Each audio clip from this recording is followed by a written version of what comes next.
கொங்கு மண்டலத்தில் முதன்முறையாக கோவை ஆர்.எஸ்.புரம் பகுதியில் உள்ள தி.ஐ. பவுண்டேஷன் மருத்துவமனையில் உலகின் அதிநவீன கண் சிகிச்சைக்கான ஸ்மைல் ப்ரோ தொழில்நுட்பத்தை அறிமுகப்படுத்தப்பட்டுள்ளது. கோவை ஆர்.எஸ்.புரம் பகுதியில் உள்ள தி.ஐ. பவுண்டேஷன் இந்தியாவில் ஒளிவிலகல் அறுவை சிகிச்சையில் ஒரு முன்னோடியாக திகழ்ந்து வருகிறது. இதன் ஒரு பகுதியாக அடுத்த தலைமுறை லேசர் கண் பார்வை திருத்தம் எனும் தலைப்பில் ஸ்மைல் ப்ரோ எனும் அதிநவீன கருவியை மருத்துவமனையில் அறிமுகப்படுத்தியுள்ளது. இதன் மூலமாக குறைந்த நாட்களில் நோயாளிகள் குணமடைந்து வீடு திரும்ப முடியும் என மருத்துவர்கள் தெரிவித்துள்ளனர்.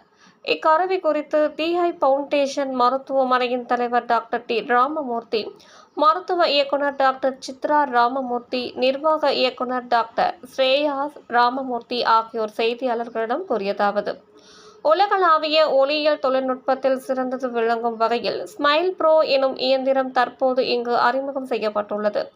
இதன் மூலம் பார்வை குறைபாடுகளை சரிசெய்ய குறைந்தபட்ச ஊடுருவும் ஒளிவிலகல் அறுவை சிகிச்சையை வெற்றிகரமாக செய்து முடிக்க முடியும் என்றனர்.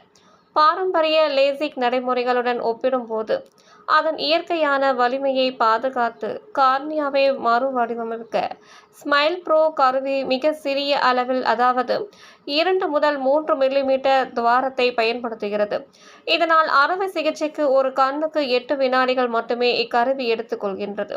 இது நோயாளிகளுக்கு அறுவை சிகிச்சை என்ற மன அழுத்தத்தை முற்றிலும் குறைத்து விடுகின்றது என்றனர். நோயாளிகள் பொதுவாக அறுவை சிகிச்சைக்கு பிறகு உடனடியாக பார்வையை உணரலாம் எனவும் 24 மணி நேரத்திற்குள் வழக்கமான அவர்களது அன்றாட பணிகளுக்கு திரும்ப உதவுகின்றது என்றனர். தி.ஐ. பவுண்டேஷன் கடந்த 25 ஆண்டுகளில் மேம்பட்ட பார்வையை வழங்குவதில் தொடர்ந்து புதிய மைல்கற்களை அமைத்து ஒளிவிலகல் அறுவை சிகிச்சையில் ஒரு முன்னோடியாக திகழ்ந்து வருகின்றது என பெருமைப்பட மருத்துவர்கள் தெரிவித்தனர் என்பது குறிப்பிடத்தக்கது.